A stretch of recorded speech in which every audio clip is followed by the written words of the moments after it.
Estevão Willian ni miongoni mwa vipaji adimu vinavyochipuka kutoka Brazil, taifa linalojivunia kuzalisha mastaa wakubwa kama Pele, Ronaldinho na Neymar.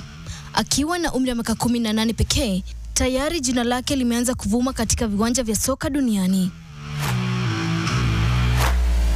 Mzaliwa wa Franca, jimbo la Sao Paulo, Estevão alianza safari yake ya soka katika akademia ya Cruzeiro mwaka 2017.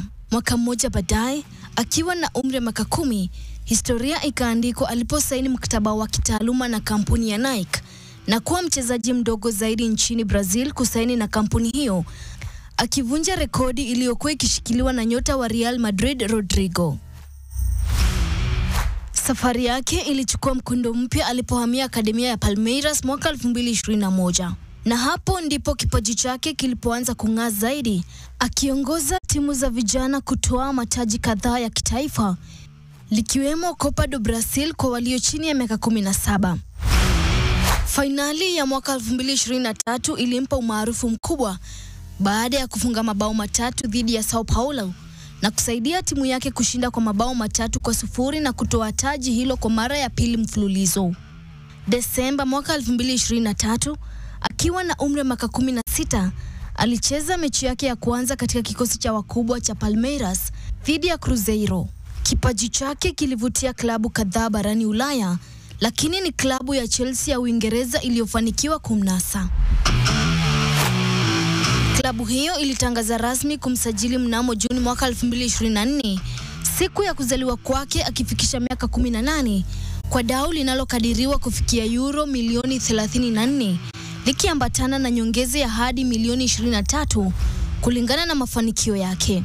Alijiunga rasmi na The Blues tarehe 5 Agosti mwaka 2025, akipewa jezi nambari 41, nambari aliyokuwa akitumia Palmeiras.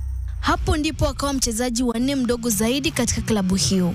Estevão hakupoteza muda. Tarehe 17 Agosti mwaka huu, aliichezea Chelsea kwa mechi yake ya kwanza dhidi ya Crystal Palace katika uwanja wa Stamford Bridge, akiingia nguvu mpya na kuchukua nafasi ya Jamie Gittens. Tarehe 22 mwezi huo akaichezea tena Chelsea katika mechi dhidi ya West Ham United, ambapo Chelsea ilishinda kwa mabao 5-1, akichangia bao la Enzo Fernandez. Tarehe 4 Oktoba mwaka huu, alifunga bao lake la kwanza kwa Chelsea katika dakika ya 95 dhidi ya Liverpool, bao lililotajwa kuwa la ushindi wa kishujaa. Na hapo ndipo mashabiki wa The Blues walijua wamepata mboni ya dhahabu. Wiki chache baadaye, tarehe 22, alifunga bao lake la kwanza la ligi ya mabingwa Ulaya dhidi ya Ajax na kuwa mchezaji mdogo zaidi wa Chelsea kufunga katika michuano hiyo akiwa na umri wa miaka 18.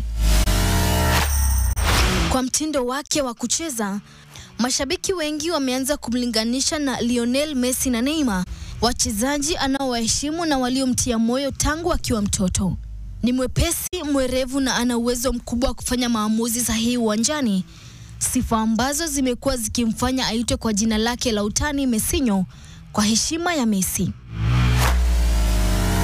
Ikiwa ataendelea kwa kasi hii, Estevão anaonekana kuwa nguzo kuu ya mustakabali wa soka la Brazil na Chelsea. Kwa umri wake mdogo, bado anayo nafasi kubwa ya kuandika historia kama mmoja wa wachezaji bora zaidi waliowahi kutoka Amerika Kusini. Kwa sasa, ulimwengu wa soka unashuhudia mwanzo wa simulizi jipya, simulizi la Estevão, kijana anayechipuka kwa kasi kuwa nyota wa kizazi kipya cha mabingwa mara 5 wa kombe la dunia Brazil. Susan Aweru, makala ya Makinda Hatari.